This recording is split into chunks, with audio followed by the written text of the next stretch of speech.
My name is Claire Bennett. I'm 34 years old, and I've worked as a hospice nurse for nearly 12 years. My job has taught me that people often say the most important things when they believe no one is paying attention. It has also taught me that silence can reveal more than words ever will. 3 days after my grandfather's funeral, my older brother sold his old pickup truck. He did it before most of us had even finished putting away the flowers from the service. When I asked why he had been in such a hurry, he shrugged and said it was just an old truck.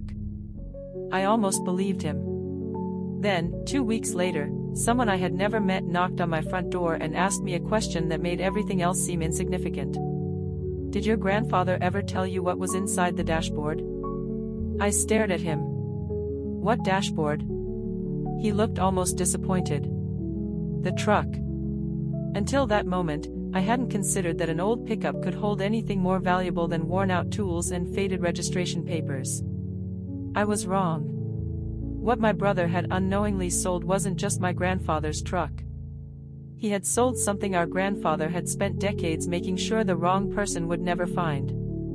And by the time we understood what had happened, the truck, and the man who bought it, had already disappeared. But to explain why any of that mattered, I have to start a little earlier.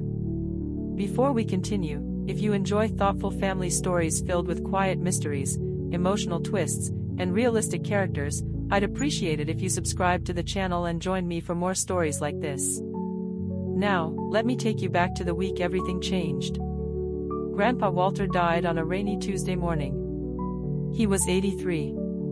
The hospice where I worked wasn't the one caring for him. My family thought that would make things easier for me, and they were probably right.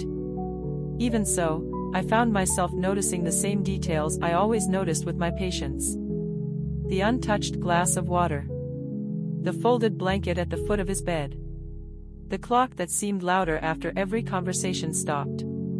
Death has a way of making ordinary objects feel permanent. The morning after he passed away, I drove to his farmhouse before anyone else arrived. The gravel crunched beneath my tires exactly the way it had since I was a child. His porch swing moved gently in the wind. No one was sitting there. For the first time, it looked like it belonged to the house instead of to him. I unlocked the front door using the spare key he insisted every grandchild should have. The kitchen smelled faintly of coffee, even though no coffee had been brewed since the day before. His favorite blue mug was still drying beside the sink. I remembered touching the handle without thinking. It was cold. Funny what stays in your memory. Not the funeral arrangements. Not the phone calls. A coffee mug. That's how grief works sometimes. My brother, Ethan, arrived about 20 minutes later. He was 38 and owned a small construction company. Ethan had always been practical. If something was broken, he fixed it. If something couldn't be fixed, he replaced it. Feelings weren't his specialty. He walked inside carrying a cardboard box. "We should start sorting things," he said. I looked around the kitchen. Already? The funeral's tomorrow. There'll be enough people coming through here. He wasn't wrong. Still, the house didn't feel ready. Neither did I. Our mother, Janice, arrived shortly after. She was 62, recently retired from teaching elementary school, and believed every problem could be solved with enough patience. She hugged both of us without saying much. Then she quietly started washing dishes that were already clean. Everyone grieves differently. By noon, our Aunt Linda had come by with sandwiches. Neighbors dropped off casseroles. Someone mowed Grandpa's lawn without asking. Small towns have their own language. Most of it is spoken through kindness. The truck sat exactly where it always had.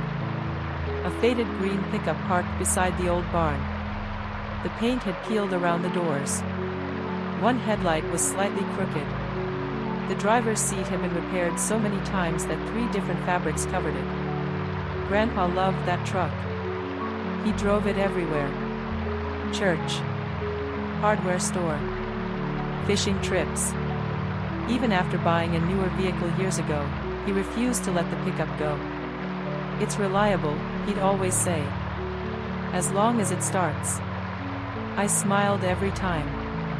Looking back, I wonder whether that answer had ever been the real reason. That afternoon, I walked out to the barn while everyone else stayed inside. Rain tapped softly against the metal roof. The air smelled of sawdust and old engine oil. Most of Grandpa's tools still hung neatly on the wall. Every wrench had its place. Every nail jar carried one of his handwritten labels. Organization had always been his quiet hobby. As I turned to leave, I noticed the truck keys hanging from a hook. Nothing unusual about that.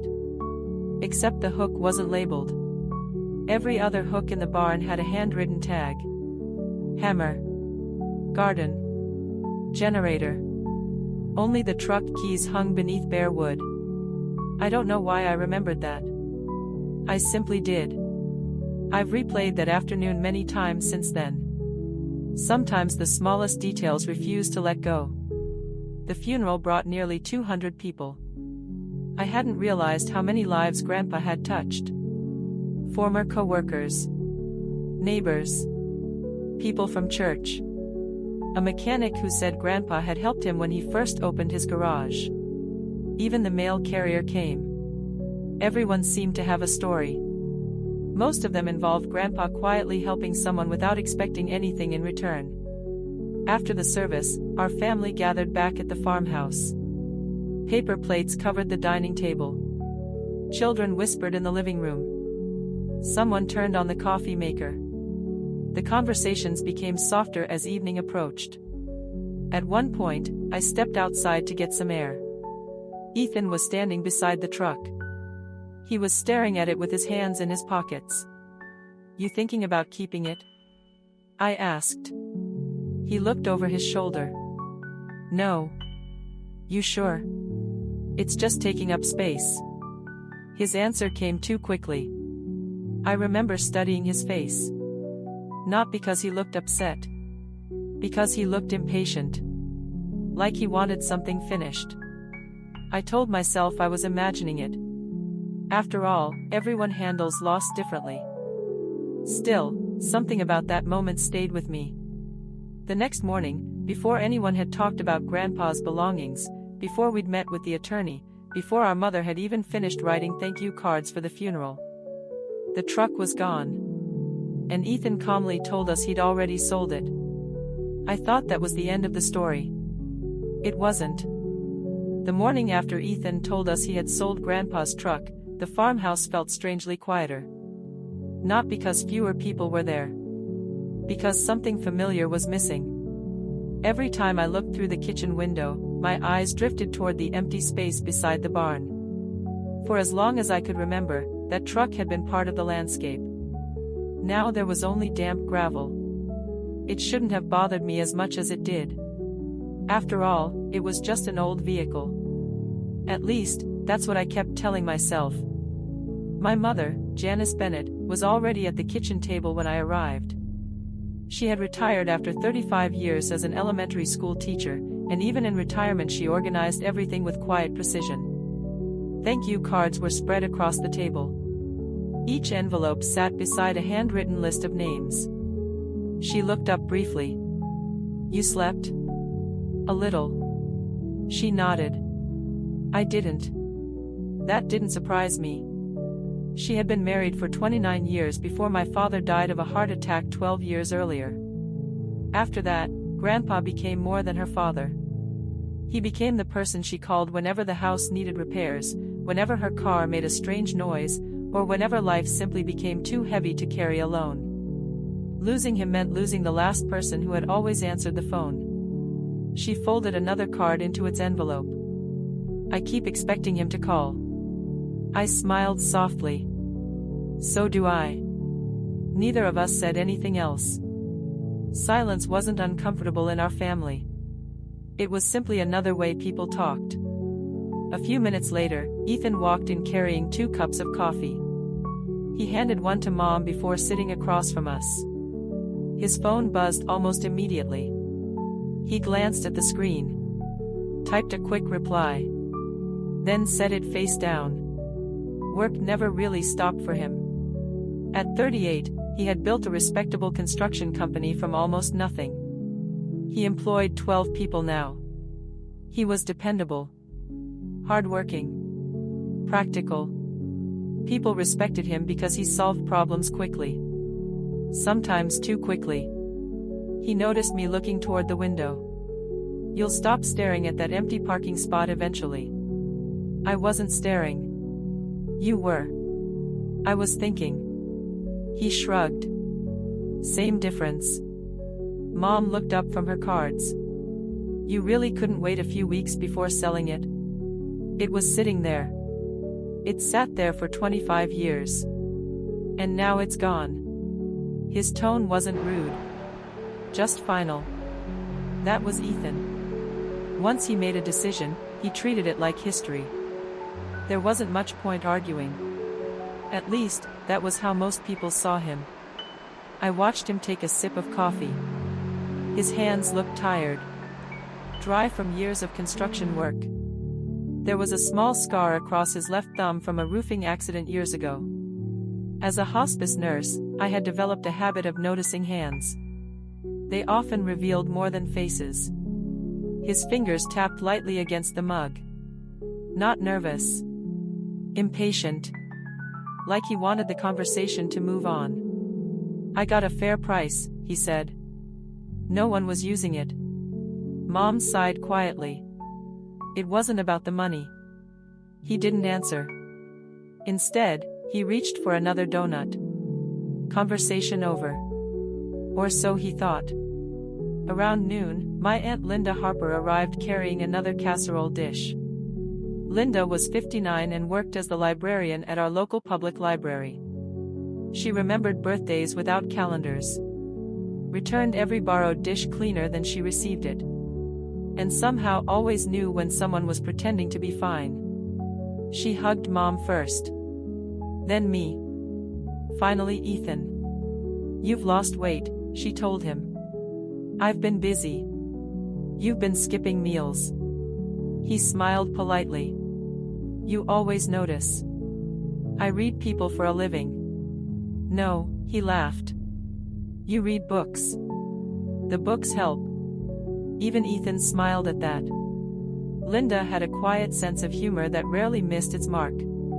She placed lunch on the counter before looking toward the barn. "Where's Walter's truck?" Nobody answered immediately. Finally Mom looked at Ethan. "He sold it yesterday." Linda blinked. "So soon?" It made sense. She didn't challenge him. Not directly. But I noticed her expression change. Only slightly. Just enough that I filed it away. I've learned not to ignore those tiny reactions. People often reveal disappointment before they find the words. Lunch was simple. Soup. Bread. Leftover pie from the funeral. Ordinary food somehow tasted different in grieving houses. Nobody seemed hungry. Yet everyone kept eating. Mostly because stopping would mean talking. After lunch, Linda helped Mom sort old family photographs. I joined them in the living room. The albums covered nearly 40 years. Black and white wedding pictures. Camping trips.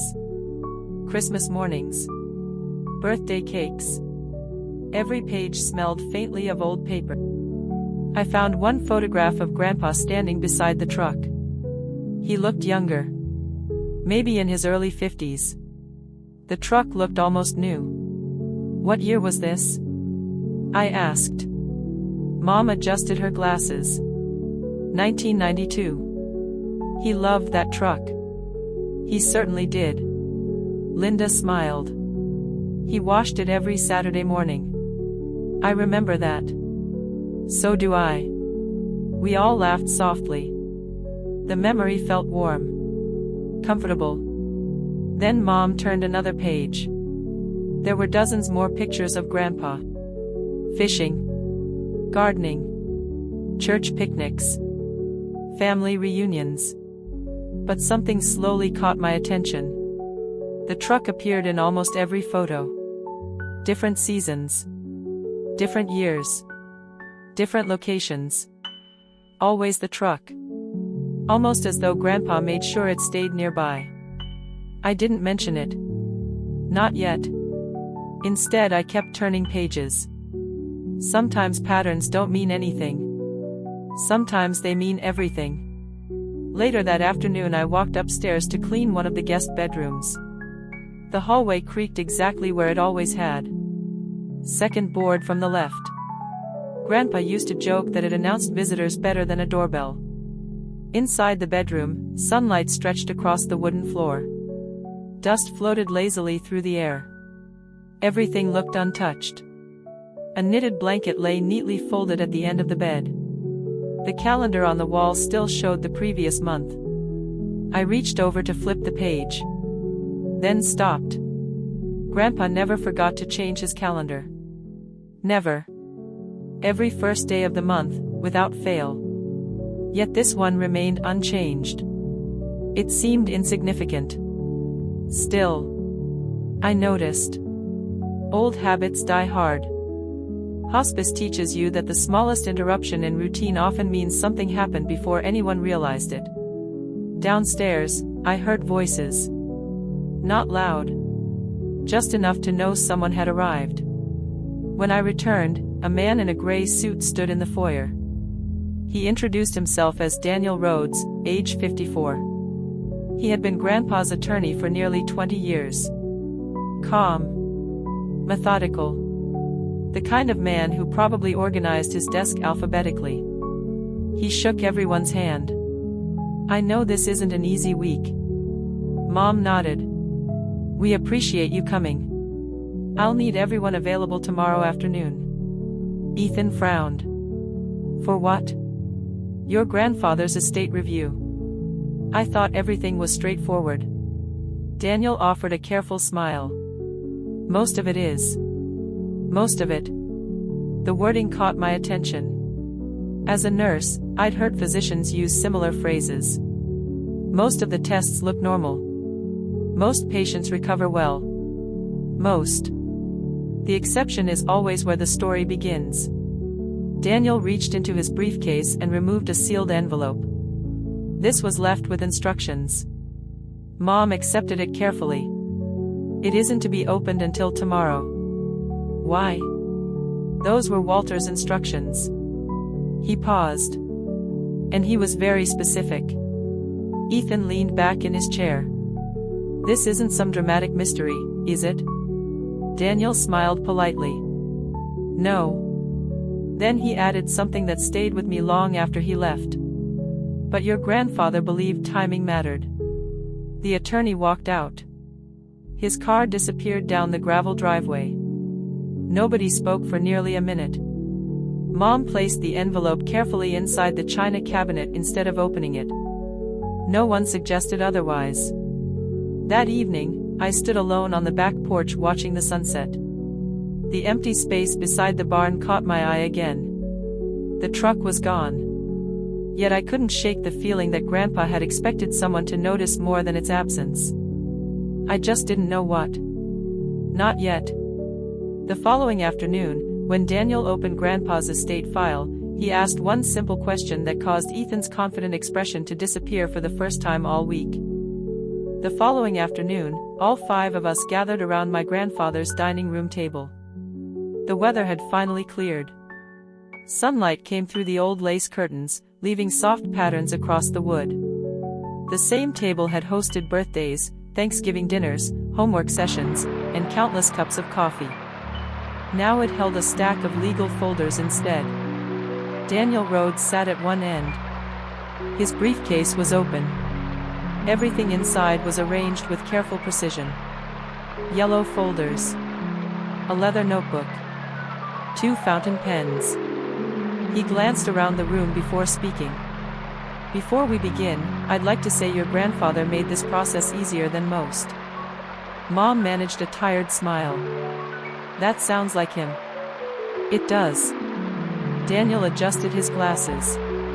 Mr. Bennett believed that paperwork should never become someone else's burden. That sentence sounded exactly like Grandpa. He paid every bill early. Every receipt went into a labeled envelope. Every important document had its own folder. Growing up, I used to tease him that he organized his filing cabinet better than most people organized their lives. He would laugh and say, "One day you'll understand." I think I finally did. Daniel opened the first folder. The estate itself wasn't complicated. The farmhouse would go to Mom. His savings would be divided equally between Mom, Ethan, and me. There were modest investments. No hidden fortune. No surprise debts. Grandpa had lived simply. Exactly the way everyone expected. Ethan leaned back in his chair. "So that's everything?" Daniel didn't answer immediately. Instead, he turned one page. "There is one additional instruction." The room became noticeably quieter. Daniel looked directly at Mom. "Your father requested that none of his personal journals be discarded without first being reviewed." Mom looked surprised. "Journals?" "He kept them for many years. I knew he wrote sometimes. There are 38 notebooks." 38. I exchanged a glance with Aunt Linda. Even she looked surprised. "I thought he only kept a gardening notebook," she said. "So did I," Mom replied. Daniel nodded. "The journals are stored upstairs in the study closet." Mom frowned slightly. "I've never seen them." That was intentional. He slid another paper across the table. "He instructed me to mention them only after the estate meeting." I didn't know what to make of that. Grandpa wasn't a secretive man. Private, yes. Secretive, no. There was a difference. Daniel continued reading through smaller details. Insurance policies. Tax records. Property boundaries. Everything was exactly as expected. Until he reached the final page. He stopped. Looked at Ethan. "When was the pickup truck sold?" Ethan answered without hesitation. "The day after the funeral." Daniel lowered his eyes to the document. "I see." Something in his voice changed. Not alarm. Not disappointment. More like confirmation. Mom noticed it too. "Is there a problem?" Daniel folded the page carefully before answering. "Did your father ever mention the truck during his final weeks?" "No. He never said anything to me," Ethan added.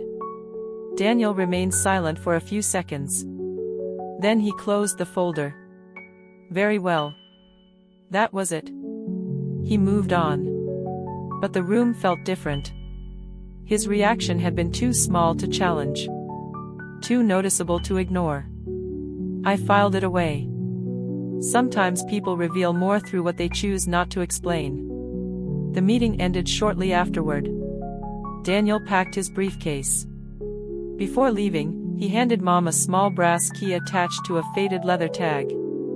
"It opens the study cabinet." Mom looked confused. "I thought I already had every key." "Apparently not." He smiled politely.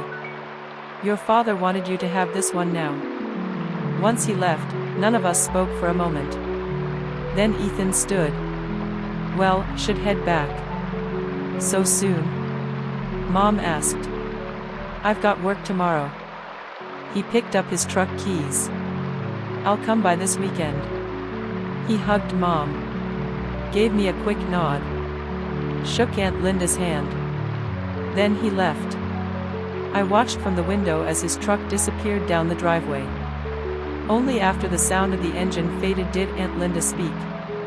"Did anyone else think Daniel seemed odd?" Mom nodded slowly. "He reacted when Ethan mentioned selling Walter's truck." "I noticed that too," I said. Neither of us mentioned it again. There wasn't enough information. Only questions. The brass key remained on the table. Mom picked it up. "I suppose we should see what's upstairs." The study had always been Grandpa's favorite room. Books lined every wall. History. Mechanics. Gardening. Biographies. Even old atlases. Everything smelled faintly of cedar and paper. The cabinet stood in one corner. Tall. Oak. Older than the house itself. Mom inserted the key. The lock clicked softly. Inside were shelves filled with identical black notebooks. 38 of them. Each spine carried only a year. 1988, 1989, 1990. All the way through the current year. I ran my fingers gently across the bindings. So he really did write every year. Linda pulled one from the middle. Should we read them? Mom hesitated. He wanted us to. She opened the first notebook. The handwriting was unmistakably Grandpa's. Small. Neat. Perfectly straight without ruled lines. The entries weren't dramatic. Mostly ordinary observations. Weather. Garden harvests. Church events. Repairs around the farm. People he had helped. People who had helped him. The journals felt almost peaceful. Like sitting beside him on the porch. Hours slipped by as we read. Occasionally someone laughed. Grandpa had written funny stories about neighbors. Embarrassing moments. Fishing trips that caught everything except fish. It felt comforting. Then I noticed something. Every few months, one sentence appeared. Always written exactly the same way. Check the truck today. Nothing else. No explanation. Just that sentence. Check the truck today. Again. Months later. Check the truck today. Another year. Check the truck today. I flipped ahead. There it was again. And again. Sometimes twice in 1 month. Sometimes after 6 months. Always identical. No details. No reason. Just those 4 words. I showed Mom. She frowned. That's strange. Linda took another notebook. It's here too. She checked another. And this one.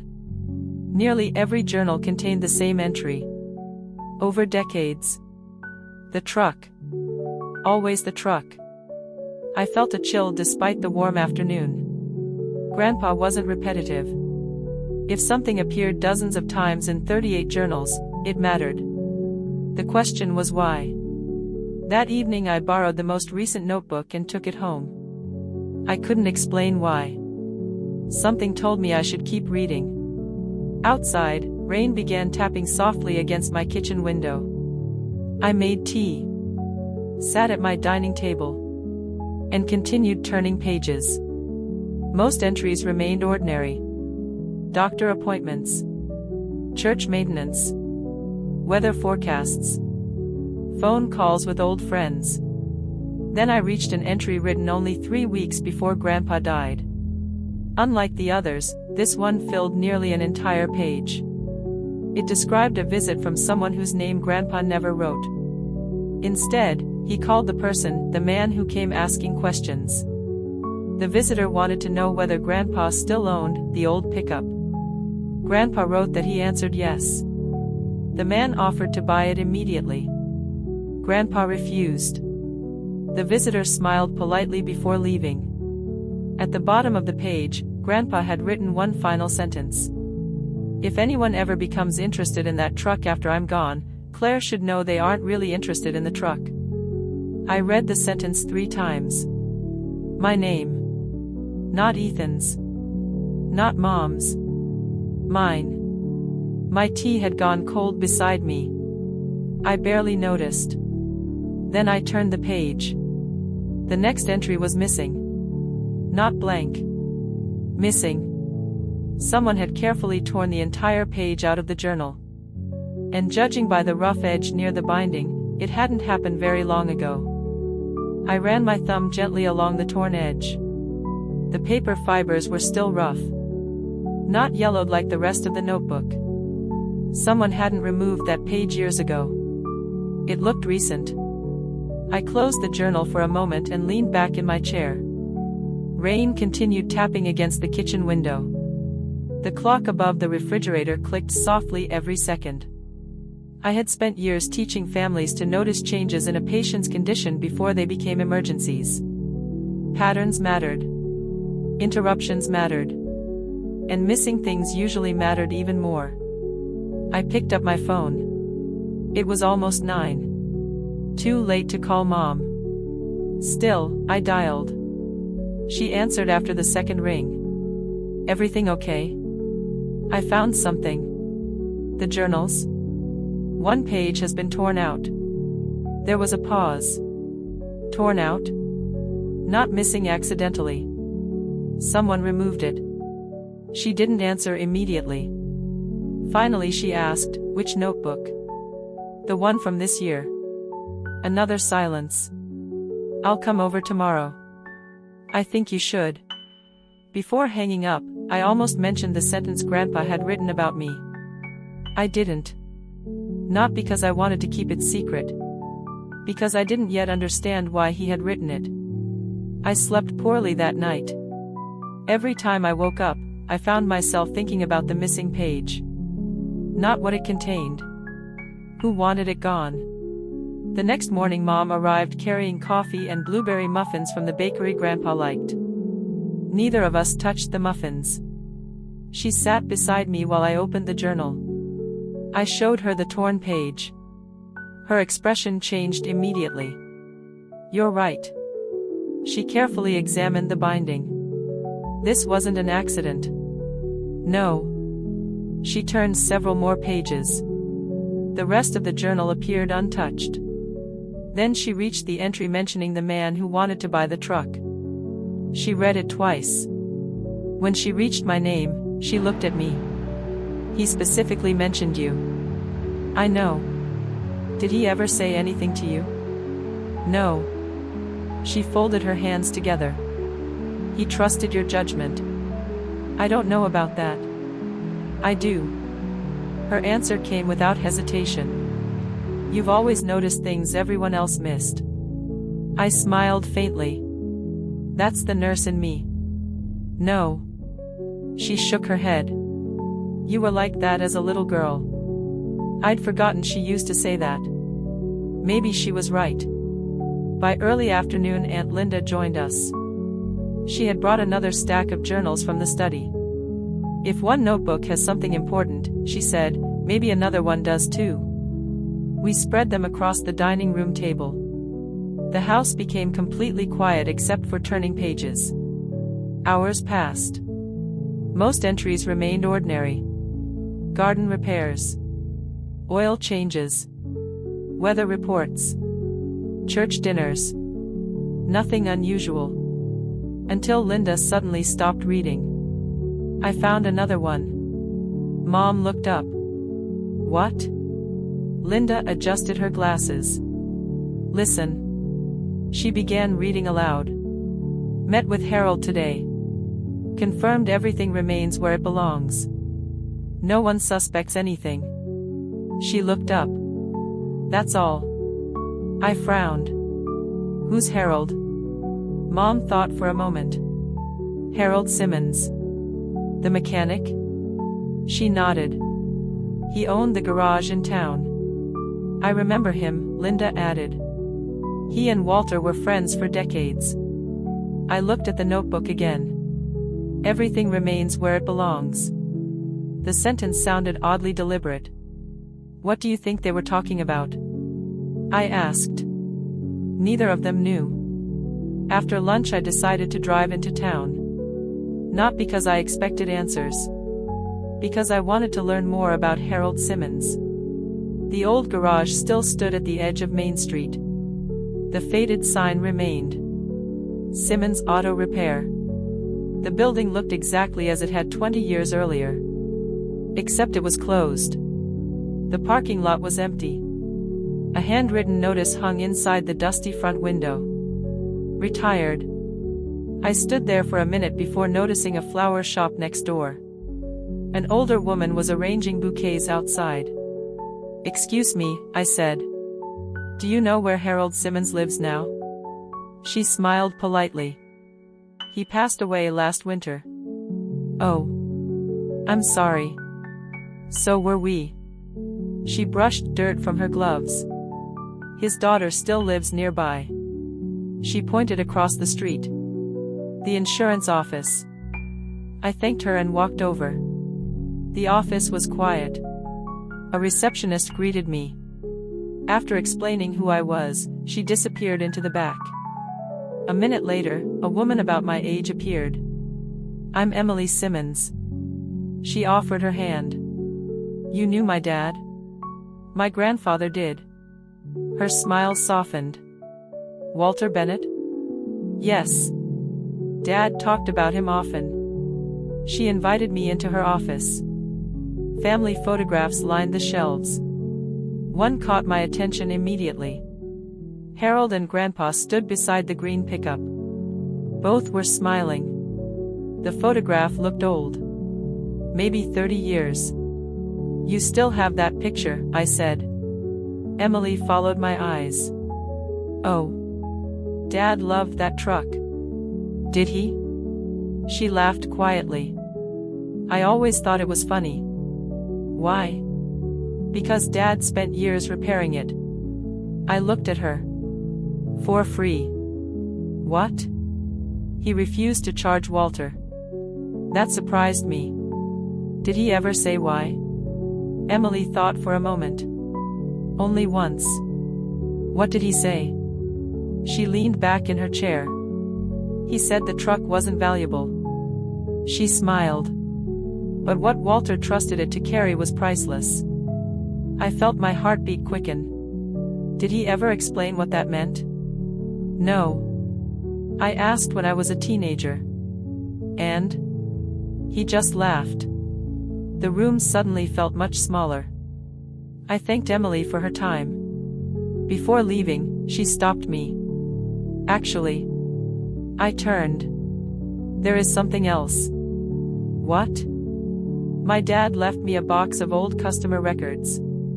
She walked into a storage room and returned carrying a worn cardboard box. I've never looked through it. She placed it on her desk. If Walter's name is in here, you're welcome to see it. Together we searched through faded invoices. Oil changes. Brake repairs. Engine work. Finally we found Grandpa's file. The folder was unusually thick. Far thicker than any ordinary maintenance record. Inside were dozens of repair receipts. Most looked normal. But every few years one invoice repeated the exact same description. Dashboard removal and reinstallation. I stared at it. The date stretched back almost 25 years. Every few years. The dashboard had been removed. Again. And again. And again. Emily frowned. That's strange. I've never seen anything like that. Neither had I. Cars needed engines repaired. Brakes replaced. Tires rotated. Not repeated dashboard removals over decades. Especially not on the same truck. I thanked her again and copied the invoice numbers with my phone. As I walked toward my car, one question refused to leave my mind. What could possibly require someone to remove a dashboard every few years? Without replacing anything else? 2 days later our family gathered again at the farmhouse. Mom wanted everyone together before deciding what to do with Grandpa's remaining belongings. Neighbors stopped by throughout the afternoon. Children played outside. Someone grilled hamburgers. The atmosphere almost felt normal. Almost. By evening everyone gathered around the dining room table. Empty dinner plates remained where they had been set. Coffee steamed from mismatched mugs. Conversation drifted from gardening to weather to old family memories. For the first time since the funeral, Ethan seemed relaxed. He laughed. He teased Aunt Linda. He even offered to repair the porch railing before winter. Then Mom looked at him. Ethan. He glanced up. Do you remember the name of the man who bought Grandpa's truck? He swallowed his coffee. Sure. What was it? His smile faded slightly. He stopped. I don't remember. The room became silent. You don't remember? Linda asked gently. It was just some guy. You sold Dad's favorite possession to someone whose name you can't remember? Ethan looked uncomfortable now. I met him once. Didn't you sign paperwork? Mom asked. I think so. You think so? He rubbed the back of his neck. I'll have to look. Then he said one sentence that changed the entire mood in the room. I don't actually remember him calling me. We all looked at him. What do you mean? I asked. He frowned. I don't know. He stared at the table as though trying to force a memory into place. I remember meeting him. I remember handing over the keys. But I honestly can't remember how he knew the truck was for sale. No one spoke. Because the truth was, none of us had ever announced that Grandpa's truck was being sold. For several seconds, no one spoke. The only sound in the dining room came from the old ceiling fan turning slowly above us. It clicked every few rotations. A sound I'd heard since childhood. Normally I never noticed it. That night, it seemed unusually loud. Ethan looked around the table. Why is everyone staring at me? Mom answered first. You said you don't remember how the buyer contacted you. I don't. But someone had to. I know. So think. He rubbed his forehead. I'm trying. His frustration seemed genuine. Not defensive. Not angry. Confused.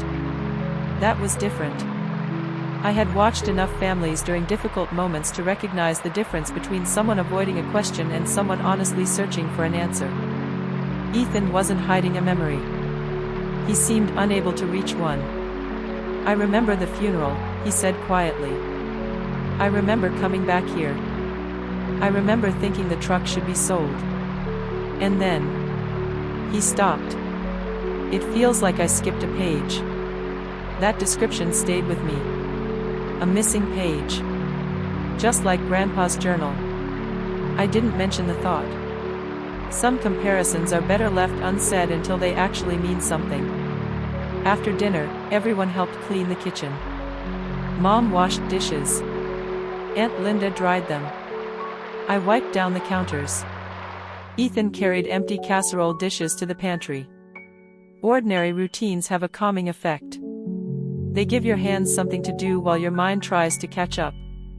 As I opened one of the lower cabinets to put away serving bowls, I noticed an old metal recipe box pushed toward the back. It belonged to Grandma. She had passed away nearly 15 years earlier. Mom smiled when she saw it. I forgot that was still here. She placed it on the table. Inside were recipe cards written in careful blue ink. Pot roast. Apple pie. Chicken soup. Between two recipe cards, something white caught my eye. It wasn't a recipe. It was a folded envelope. No stamp. No address. Just one word written neatly across the front.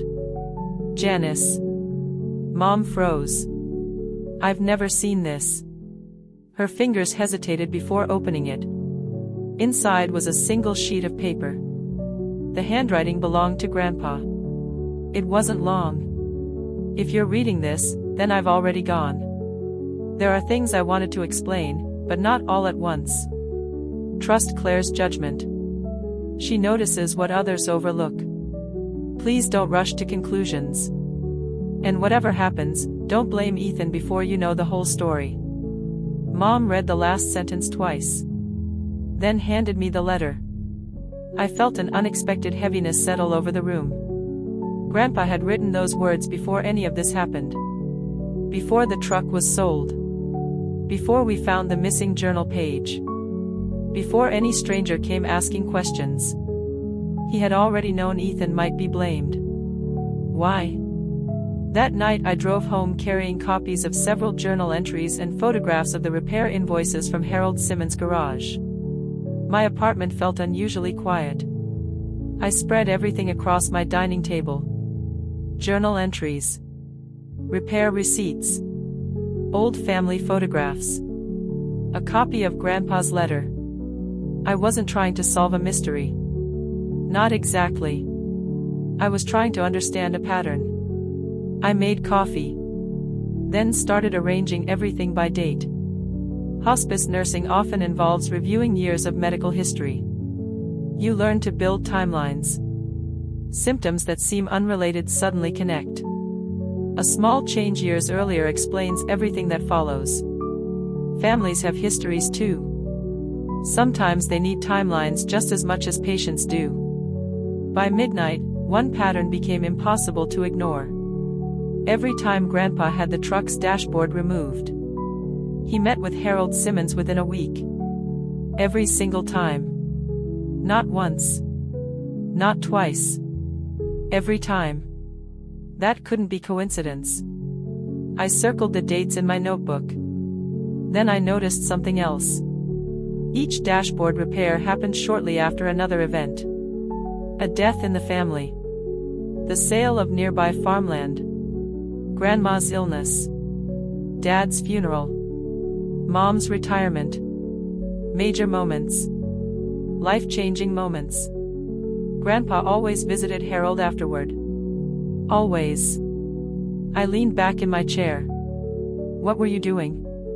I whispered to the empty room. Of course, there was no answer. The next morning my phone rang just after 8. It was Aunt Linda. I found something. What is it? Can you come over? I'm leaving now. 20 minutes later, I arrived at the farmhouse. Linda was waiting in the study. Several journals lay open across the desk. She pointed toward one from 2008. I wasn't even looking for this. I sat beside her.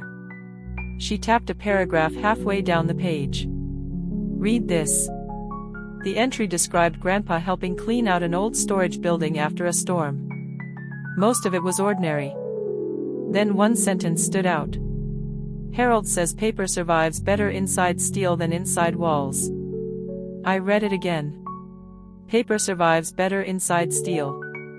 What does that mean? I asked. Linda shrugged. I have no idea. Neither did I. But I copied the sentence into my notebook.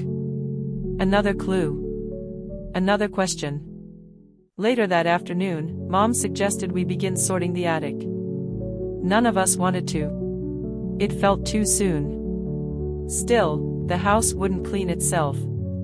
The attic smelled of cedar and dust. Boxes lined every wall. Christmas decorations. Old toys. School projects. Dad's fishing equipment. Grandma's sewing machine. Every item carried a memory. Hours passed slowly. Most boxes contained exactly what their labels promised. Until I opened one marked simply. Garage. Inside were old manuals. Rusty bolts. A flashlight. Several receipts. And a small cloth pouch tied with faded string. I untied it carefully. A single key fell into my hand. It wasn't a house key. Or a car key. It was much smaller. Brass. Well polished despite its age. Attached to it was a tiny metal tag. Stamped into the tag were 3 letters. SDB. What does that stand for? Mom asked. I don't know. Linda examined it. It almost looks like a safety deposit box key. I looked at her. Would Grandpa have had one? Mom frowned. Not that I know of. There'd be records. Maybe. I slipped the key into my pocket. We continued sorting boxes. But my mind stayed on those 3 letters. The following morning I visited the local bank where Grandpa had done business for decades. The lobby looked almost exactly as I remembered from childhood. Same marble floor. Same wooden counters. Even the old clock remained above the entrance. A woman at the reception desk greeted me warmly. "I'm Claire Bennett." My grandfather was Walter Bennett. Recognition crossed her face immediately. "I'm very sorry for your loss." "Thank you. I was hoping to ask a question." She listened patiently while I explained about the brass key. "I can't discuss customer information," she said gently. "I understand. But if the key belongs to this bank..." She paused. "I can at least confirm whether it matches one of our safety deposit boxes." She disappeared into the back office with the key. I waited. 5 minutes felt much longer. Finally she returned. "I'm sorry. It doesn't belong here." I thanked her anyway. As I turned to leave, an older employee who had been organizing files nearby spoke up. "Walter used First County Savings for years." I stopped. "Before this bank?" He nodded. "They closed about 15 years ago." "What happened to their records?" "They were transferred." "To where?" He thought for a moment. "River State Bank bought them." "River State Bank?" 30 miles away." I thanked him and left. The drive there took nearly 40 minutes. The countryside rolled past quietly. Cornfields. Old barns. Telephone poles. I barely noticed any of it. My thoughts stayed fixed on the key resting in my purse. By the time I reached River State Bank, it was almost closing time. A manager met me personally after hearing my explanation. He examined the brass key carefully, then looked at his computer. His expression changed. "Miss Bennett." "Yes?" "This key does match one of our active safety deposit boxes." I felt my pulse quicken. "Can I access it?" He typed a few more lines, then looked back at me. "I'm afraid not." "Why?" "Your grandfather listed 2 authorized names." I frowned. "My mother's?" "No." "My brother?" "No." He turned the monitor slightly toward himself before speaking. "The authorized individuals are..." He stopped. "Read the screen again." Then looked at me with obvious surprise. "Claire Bennett." I stared at him. "And..." He finished the sentence quietly. "Harold Simmons." For a moment, I wondered if I had heard him correctly. "I'm sorry," I said. "Could you repeat that?" The bank manager turned the monitor back toward himself. "The authorized names on the box are Claire Bennett and Harold Simmons." I looked at the brass key in my hand. "There must be a mistake." He gave a small, apologetic smile. "It's possible. These records are old." "When was the box opened?" He typed a few more keys. 1997. I was 5 years old. "I've never been to this bank." "I understand." He continued reading. "The account has remained active ever since." My mind was racing. Grandpa had opened a safety deposit box almost 30 years ago. He had listed Harold Simmons. And somehow, he had listed me. Not my mother. Not Ethan. Me. "I still can't open it?" I asked. "I'm afraid not. Even though my name is listed?" He nodded. "There is one additional instruction." I waited. "The box may only be opened after we receive an official copy of Walter Bennett's death certificate." I let out a slow breath. "So it hasn't been received yet?" "Not yet." "How long will that take?" "Usually a few business days." I thanked him for his time and walked back to my car.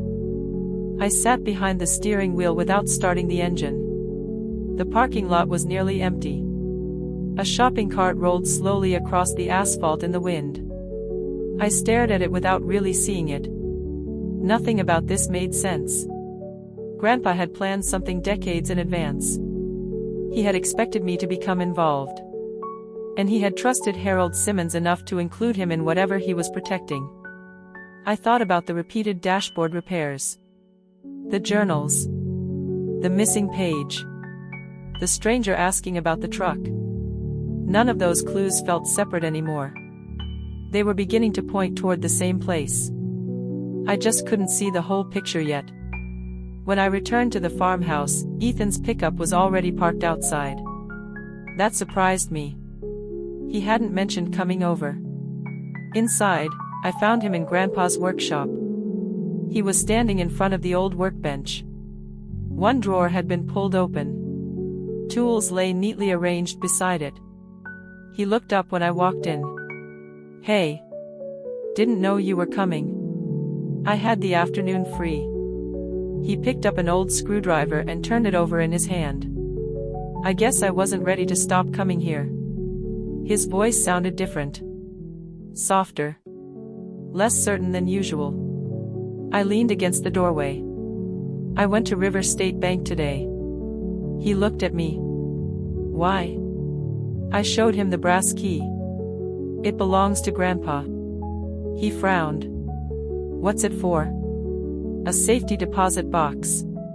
He set the screwdriver down. "What was inside?" "I don't know. They wouldn't let me open it yet." He nodded slowly.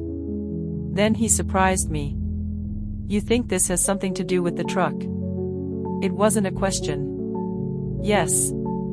So do I." I hadn't expected him to say that. He looked around the workshop.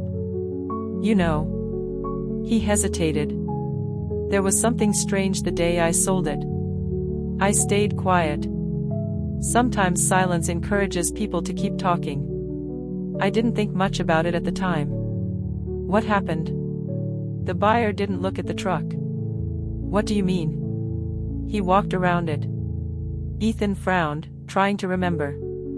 But he never checked the engine. Never opened the hood. Never asked if it ran. Didn't even sit in the driver's seat.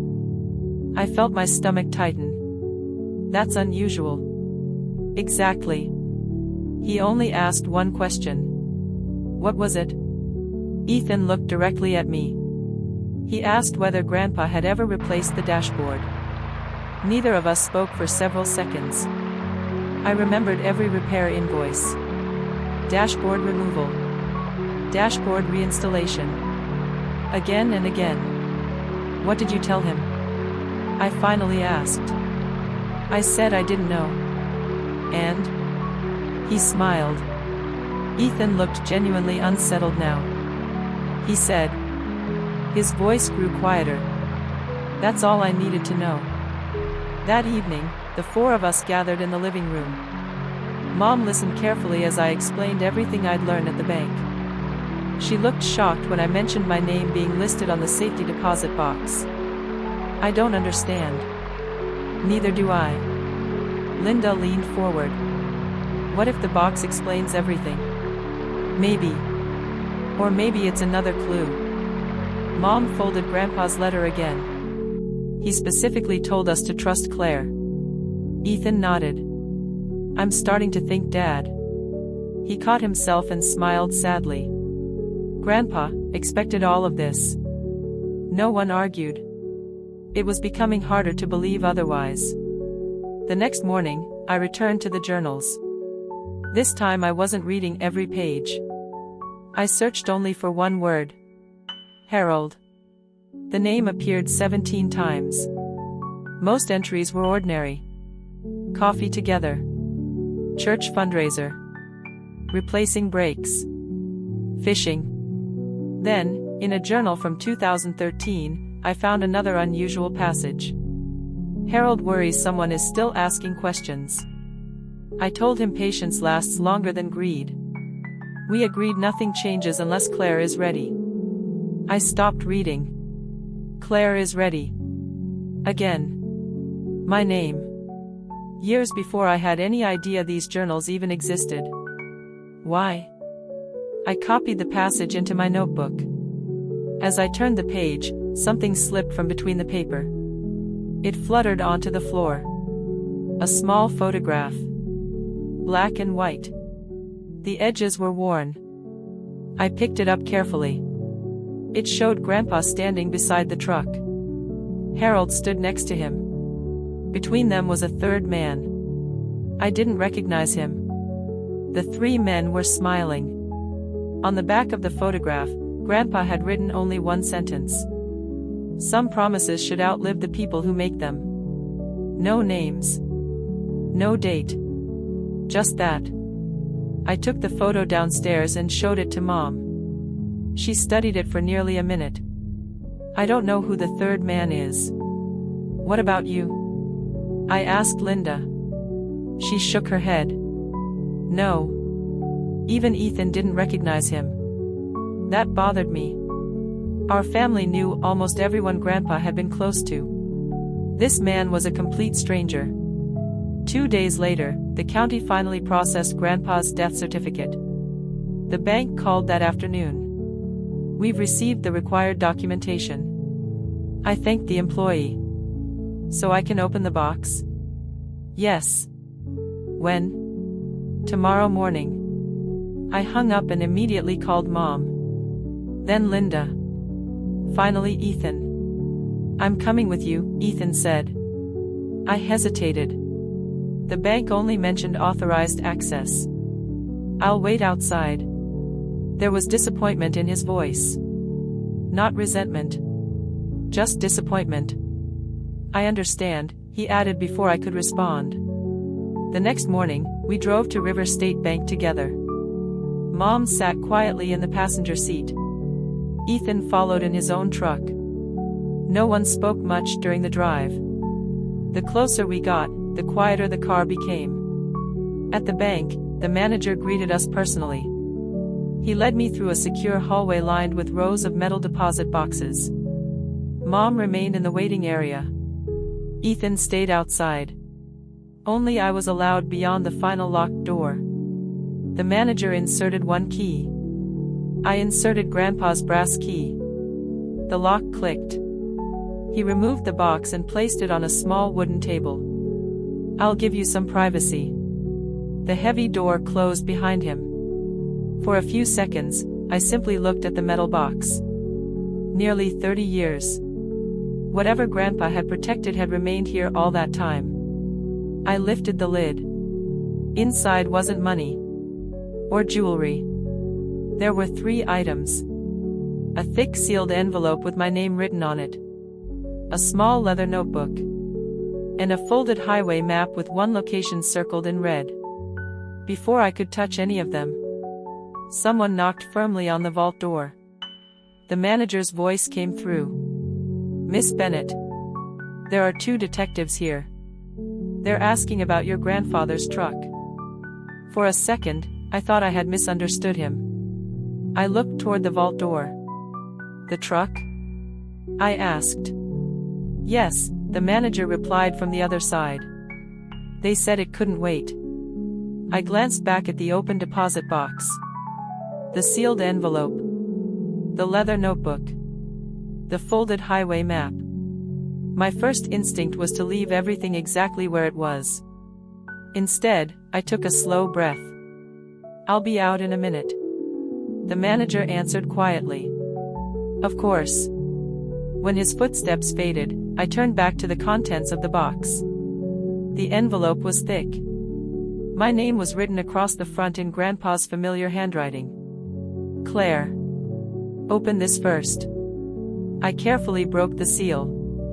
Inside were several folded pages. The first began without any greeting. Claire. If you're reading this, then I've trusted you with something I never wanted to become your responsibility. If Ethan has already sold the truck, don't be angry with him. He was never supposed to know what I was protecting. I stopped. Grandpa had written those words years before. He had anticipated exactly what had happened. I continued reading. There are people who believe the truck contains something valuable. They're wrong. The truck was never the treasure. It was only the hiding place. I felt my heartbeat quicken. The real value has always been the truth. I turned the page. Grandpa explained that nearly 30 years earlier, a local developer had tried to purchase several neighboring farms, including his. Most families had sold. Some had done so willingly. Others hadn't fully understood what they were signing. Grandpa had become suspicious after one elderly neighbor suddenly lost ownership of land she believed she still possessed. According to the letter, Harold Simmons had helped him examine copies of the paperwork. They discovered something disturbing. Several signatures had been forged. Property descriptions had been altered. A handful of families had quietly lost land worth far more than they had been paid. Grandpa hadn't gone to the police immediately. Not because he wanted to hide the truth. Because he didn't yet have enough evidence. He had spent years collecting documents instead. Every original deed. Every corrected survey. Every notarized statement. Every receipt. Every letter. He wrote that paper could disappear. Houses could burn. Filing cabinets could be stolen. Banks could change ownership. So he divided the evidence. Some remained in the deposit box. Some stayed with Harold. And one collection traveled inside the truck. Not because it was valuable. Because nobody would ever suspect an old pickup. Except eventually. Someone had. I looked inside the envelope again. Near the bottom was one final paragraph. The documents hidden inside the truck are copies. The originals are somewhere else. If someone finds the copies, they still cannot destroy the truth. I let out a slow breath. The truck had never carried money. It had carried evidence. Evidence of fraud. Evidence someone had apparently spent decades trying to recover. I opened the small leather notebook next. Unlike Grandpa's journals, this notebook wasn't a diary. It was an index. Each page listed names, addresses, dates, file numbers. Beside many entries were short notes. Original deed secured. Statement copied. Survey verified. Everything was organized with incredible precision. Near the back, one name appeared several times. Victor Hale. Beside it, Grandpa had written, "Never trusted him." I didn't recognize the name. But I copied it into my notebook immediately. Then I unfolded the highway map. Only one location had been circled. An abandoned grain warehouse nearly 20 miles outside town. Nothing else. No explanation. Just a circle.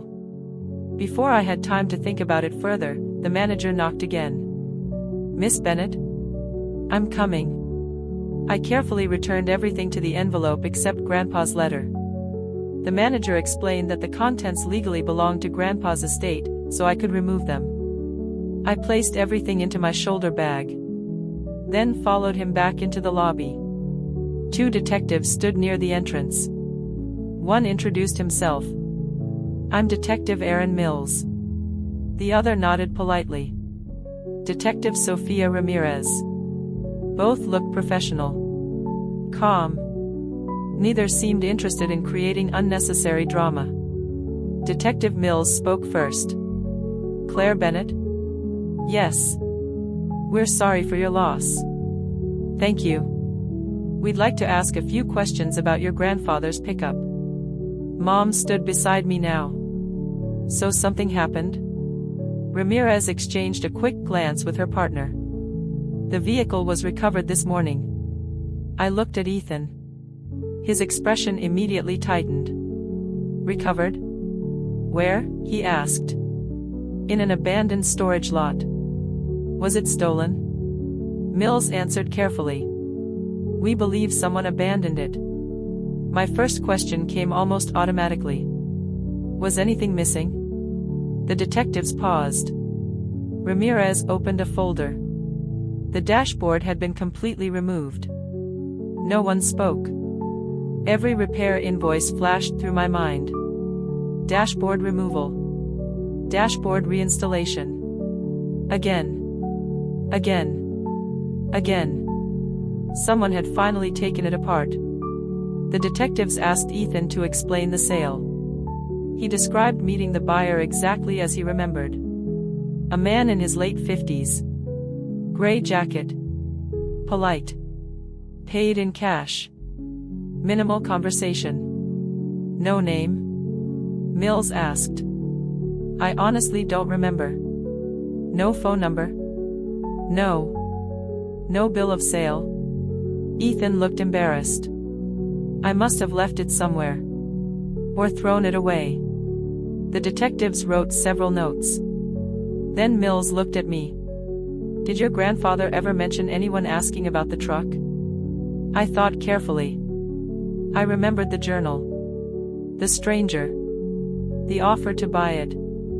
I believe someone approached him a few weeks before he died. Who? I don't know. How do you know? I hesitated. The information came from one of his journals. The detectives asked if they could review them later. Mom agreed. After they left, none of us hurried home. Instead, we sat together on a bench outside the bank. Traffic passed quietly. People came and went carrying grocery bags and coffee cups. Ordinary lives continued. Ours no longer felt ordinary. Ethan finally broke the silence. I'm sorry. Mom looked at him. For what?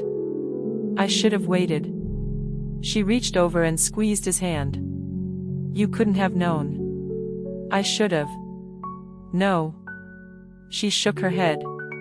Your grandfather made sure you wouldn't. I watched Ethan staring at the sidewalk.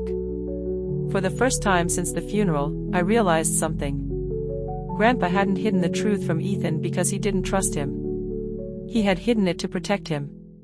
If Ethan had never known about the documents, he could never accidentally reveal where they were. That was a very different thing. I should have noticed that sooner. That evening I spread the contents of the deposit box across my dining table again. This time I examined every page in the leather notebook. Near the final page, tucked into a small pocket, I found a folded business card. It belonged to a law firm. The name meant nothing to me. Until I turned the card over. On the back, in Grandpa's handwriting, were 6 words. Ask for Margaret. Trust only Margaret. Below that was a phone number. I dialed it. A receptionist answered. When I asked for Margaret, there was a brief pause. Then a calm older woman's voice came on the line. This is Margaret. My name is Claire Bennett. Silence. Then she asked a question that made my hands go still. Has Walter's truck finally been found? I closed my eyes. Yes. Her next sentence confirmed everything Grandpa had feared.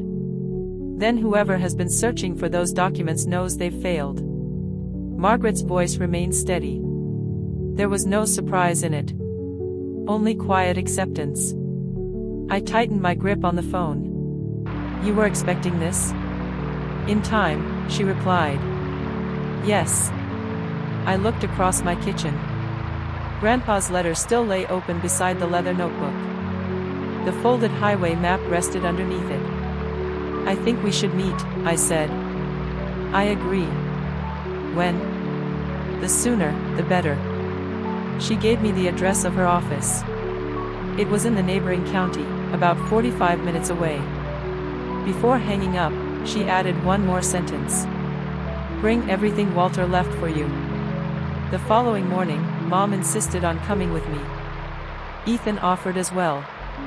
I appreciated it, but I shook my head. I think Grandpa wanted as few people involved as possible. Ethan nodded. I understand. He looked tired. Not from work. From regret. Over the past week, I had watched him replay the sale of the truck over and over in his mind, searching for details he couldn't recover. He wasn't trying to defend himself anymore. He simply wanted to understand. Before I left, he handed me a small notebook. I found this in my truck. I opened it. Inside were a few handwritten notes from his construction business. Nothing unusual. Then a folded receipt slipped onto the table. I unfolded it carefully. It was from a gas station. The date matched the morning he sold Grandpa's truck. On the back, written in blue ink, was a phone number. Below it were 2 words. Call Victor. My eyes met Ethan's. I've never seen that before. I believe you. Victor. The same name Grandpa had written in the leather notebook. I placed the receipt inside my folder. Another piece of the puzzle. Margaret Ellis's law office occupied the 2nd floor of a red brick building overlooking the town square. The reception area was quiet. Bookshelves lined one wall. Family photographs lined another. Everything felt orderly. Comforting. A woman in her late 60s greeted us personally. I'm Margaret. She shook my hand gently. You have Walter's eyes. It was the first time anyone had ever said that. She invited us into her office. I placed Grandpa's letter, the notebook, the map, and the receipt on her desk. She studied each item carefully. When she reached the receipt, she stopped. Where did this come from? Ethan found it yesterday. She looked thoughtful. I hoped this had never existed. Mom frowned. What does that mean? Margaret leaned back. It means Victor Hale never stopped looking. She folded her hands. I think it's time you knew the entire story. Nearly 30 years earlier, Victor Hale had worked as a regional land acquisition manager for a development company. His job was to purchase farmland. Most transactions were legitimate. Some were not. According to Margaret, Walter Bennett had discovered that several elderly landowners had unknowingly signed altered documents. Their properties had been transferred under false legal descriptions. The fraud was sophisticated. Small enough to escape attention. Large enough to affect multiple families. When Walter confronted Victor privately, Victor denied everything. Walter didn't argue. Instead, he began collecting evidence. Harold Simmons helped verify vehicle records, dates, and witness statements because many of the affected families had trusted him as their mechanic for years. Margaret handled the legal side. We couldn't accuse anyone without proof, she explained.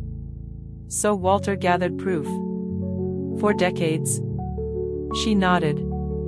He believed patience protected the truth. Mom looked down at Grandpa's letter. Why didn't he tell us? Margaret answered quietly.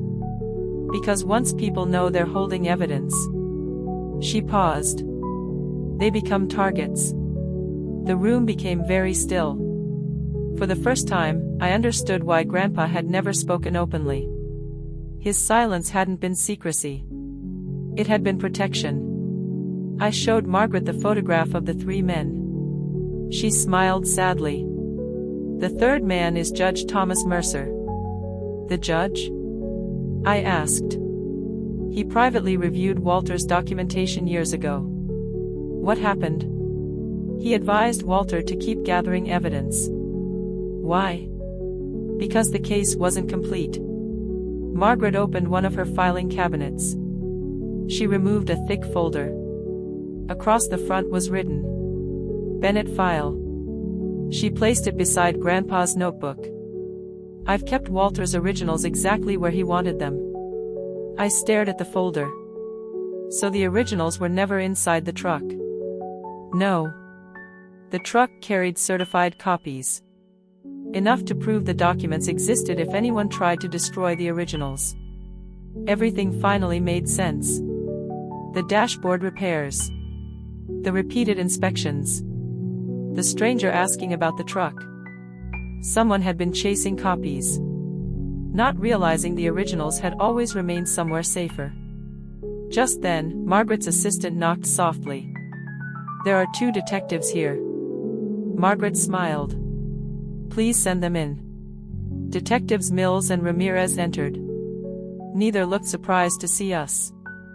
We've finished examining the truck, Mills said.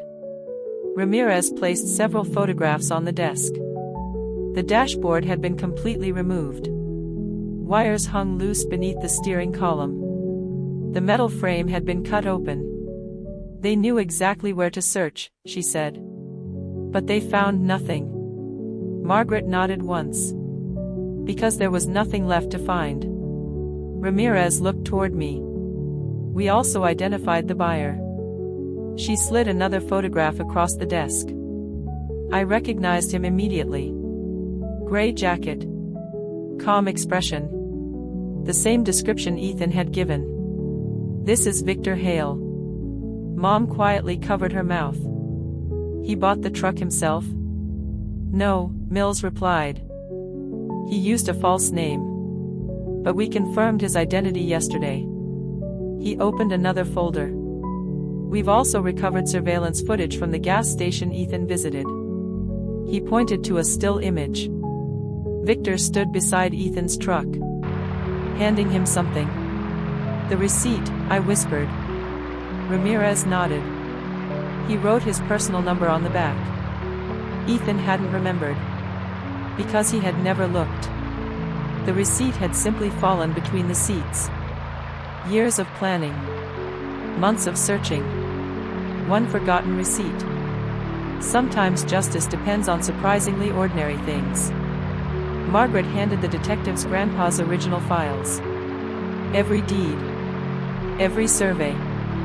Every notarized affidavit. Every signed witness statement. Everything had been indexed and preserved. Mills slowly turned several pages. "This is one of the most organized evidence collections I've ever seen." Margaret smiled. Walter Bennett believed that facts speak louder than accusations. I thought about Grandpa's workshop. His labeled shelves. His journals. His filing cabinets. His orderly life. He hadn't simply been organized. He had been preparing. Patiently. Carefully. For a day he hoped would never come. Before leaving, Detective Ramirez turned toward me. "There will probably be court proceedings. I understand. You may need to testify. If that's what it takes." She smiled. "I think your grandfather would be proud." As the detectives walked away carrying the evidence, Margaret looked out her office window. It took Walter almost 30 years. She turned back toward us. But the truth finally has somewhere to stand. For the first time since Grandpa's funeral, I felt something I hadn't expected. Not relief. Certainty. The evidence had survived. Now the law would have to do its part. But one final chapter still remained. Victor Hale hadn't yet faced the families whose lives had been changed by his decisions. And I had a feeling Grandpa had prepared for that, too. The weeks that followed felt different from everything that had come before. For the first time since Grandpa's funeral, we weren't searching for answers. We were waiting for the truth to do its work. Waiting sounds passive. It isn't. There is a quiet kind of effort in gathering documents, answering phone calls, meeting with investigators, and telling the same story again and again without adding or subtracting a single detail. As a hospice nurse, I had learned that healing often happens slowly. Justice, I was beginning to realize, worked much the same way. Detectives Mills and Ramirez contacted me several times over the next month. Each conversation focused on facts. Dates. Documents. Locations. Never assumptions. Never guesses. That gave me confidence. No one seemed interested in building a dramatic story. They were building a reliable one. Grandpa would have appreciated that. One afternoon, Detective Ramirez called while I was finishing paperwork at the hospice. "We've completed the document review." And? The original deeds matched Walter's records exactly. I closed the patient file in front of me. "So the evidence holds up?" "It does." She paused. "And we found something Walter never knew existed." "What?" "Internal company correspondence." My heart skipped. "What kind of correspondence?" "Letters between Victor Hale and 2 former executives." She couldn't discuss every detail. The investigation was still active. But she explained enough for me to understand. The letters described pressure to acquire farmland quickly. Most purchases were legitimate. A small number were not. Those few transactions had been disguised among hundreds of ordinary ones. Small enough to escape attention. Exactly as Grandpa had suspected. His instincts had been right all along. A few days later, Margaret invited our family back to her office. She looked more relaxed than she had during our previous meeting. "I have some good news." She handed Mom a folder. "The county has already begun reviewing ownership records." Mom looked surprised. "So soon?" "The evidence is unusually complete." She smiled gently. "That's what happens when someone spends 30 years organizing it." We all smiled. It felt like Grandpa was quietly sitting somewhere nearby, satisfied that every label, every notebook, and every carefully filed document had finally found its purpose. Margaret continued. "Some families may receive financial compensation." "And the land?" Mom asked. "In several cases, ownership can be legally corrected." Linda quietly wiped a tear from her eye. She wasn't crying because of money. She was thinking about neighbors she had known her entire life. Families who had believed nothing could ever be changed. Now it could. That Saturday, our town held its annual farmers market. Normally, Grandpa never missed it. This year, we went anyway. Not because we felt obligated. Because it felt right. People stopped us constantly. Some simply offered condolences. Others had already heard rumors about the investigation. We answered politely. "We can't really discuss it." That became our standard response. Facts belonged in court. Not at vegetable stands. As we walked past a flower vendor, an elderly man approached me. His name was George Holloway. He was 78 and had farmed the neighboring county for most of his life. "I knew your grandfather well." "I know. He helped my family." I smiled. "He helped a lot of families." George nodded slowly. "I didn't understand how much until this week." He reached into his jacket pocket and removed a folded letter. "I think this belongs with Walter's papers." I carefully unfolded it. It was dated 26 years earlier. George had written it to Grandpa after discovering that a property dispute had been quietly resolved in his favor. The final sentence caught my attention. "You refused to let them take what wasn't theirs." I looked back at George. "Why didn't you give this to him?" "I did." He smiled. "He told me to keep the original." "So why now?" "Because I think you'll understand why he saved copies." I carefully folded the letter again. Another piece of Grandpa's legacy. Not evidence this time. Gratitude. Later that week, Ethan stopped by my apartment carrying a cardboard box. I found more of Grandpa's things. Inside were small items from the workshop. Old measuring tapes. Pocket knives. Nuts and bolts sorted into glass jars. Nothing especially valuable. Then he picked up one of the jars and laughed quietly. "What?" "Look. A faded label. Written in Grandpa's handwriting. Extra screws." Underneath, in much smaller letters, someone had later added, "Because you'll always lose one." I smiled.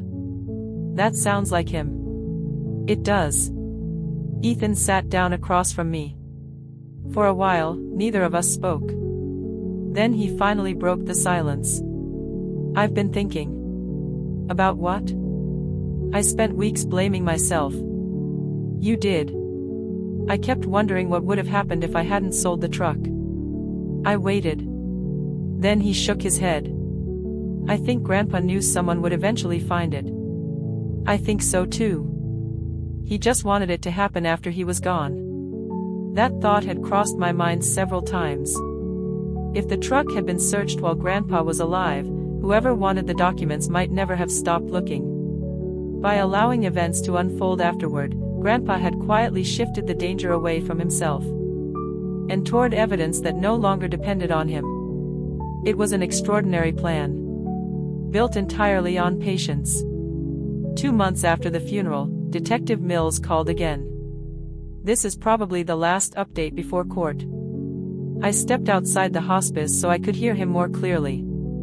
The district attorney has filed charges against Victor Hale, along with 2 former business associates who had participated in the fraudulent transactions decades earlier. Several civil cases would follow. More importantly, the affected families would finally have the opportunity to reclaim what had been taken from them. When I thanked him, he answered with something that stayed with me. You know, if Walter Bennett had stopped after the first missing deed. He paused. None of this would have happened. I understood what he meant. Grandpa hadn't changed the outcome because he was louder than everyone else. He changed it because he never stopped collecting the truth. That evening, our family gathered at the farmhouse once more.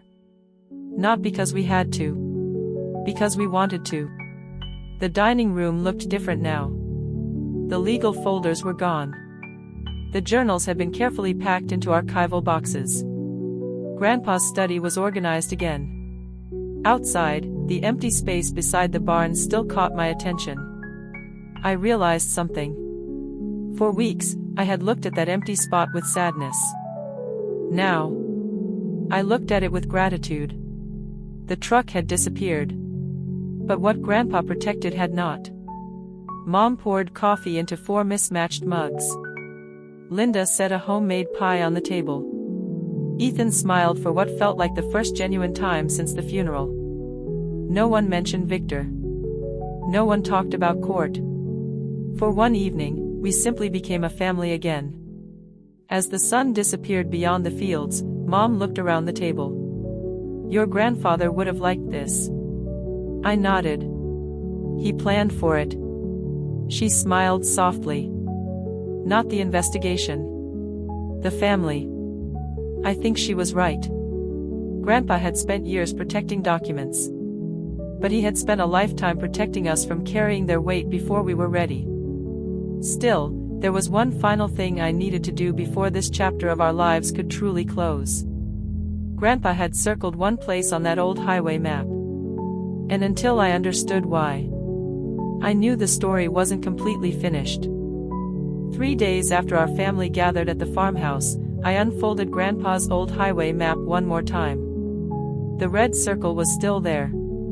A small mark on a forgotten county road. An abandoned grain warehouse. For weeks, that circle had stayed in the back of my mind. The investigation was moving forward. The evidence was secure. Victor Hale had been charged. Every practical reason for visiting that place had disappeared. Still, Grandpa had circled it for a reason. I had learned not to ignore the things he chose to mark. The following Saturday, Mom, Ethan, and I drove there together. The warehouse stood alone beyond a stretch of overgrown fields. Most of its windows were broken. The faded metal roof sagged toward one side. Wild grass had grown through cracks in the concrete. Nature had been slowly reclaiming the building for years. This is it? Ethan asked. I nodded. It has to be. We walked inside. Dust drifted through thin beams of sunlight. Old machinery sat exactly where it had been abandoned decades earlier. The silence felt different from the silence at Grandpa's farmhouse. This place had been forgotten. The farmhouse had been remembered. We slowly searched the building. There were no hidden rooms. No locked safes. No mysterious tunnels. Just old equipment and empty storage bins. For nearly 20 minutes, we found nothing. Then Mom stopped beside one of the concrete support columns. There. A small brass plaque had been attached near the base. Most of the lettering had faded. I brushed away the dust with my sleeve. The inscription became clear. Community Grain Cooperative. Dedicated to the farming families of Ashford County. Established 1978. Below that were dozens of names. Grandpa's was one of them. So was Harold Simmons. So were several of the families whose land had later become part of the investigation. Ethan looked around the warehouse. This wasn't just a warehouse. Mom nodded. It belonged to everyone. Margaret had once told us that Victor Hale's company wanted more than individual farms. They wanted this cooperative as well. It sat in the middle of the surrounding properties. Without it, the development project had been delayed for years. I suddenly understood why Grandpa had circled this place. Not because something was hidden here. Because this was where everything had begun. The warehouse wasn't evidence. It was a reminder. Grandpa wanted us to remember what he had been protecting. Not documents. Not property. People. Families who had built something together. As we walked back toward the entrance, Ethan stopped. "I need to tell you both something." Mom and I turned toward him. "I've been carrying this around since the funeral." He looked down for a moment. "I thought selling the truck meant I had failed Grandpa." Mom gently placed a hand on his shoulder. "You didn't. I know that now." He smiled faintly. "But it took me a while." He looked toward the field stretching beyond the warehouse. "Grandpa trusted me to build things." He laughed softly. "I just didn't realize he trusted Claire to protect them." I shook my head. "He trusted all of us. Just in different ways." Mom smiled. "That's exactly what he did." None of us spoke after that. There wasn't anything left to explain. Several months later, the legal proceedings finally concluded. Victor Hale accepted responsibility for multiple fraudulent property transactions after overwhelming documentary evidence confirmed what had happened decades earlier. The remaining civil cases were resolved over time. Some families recovered ownership interests.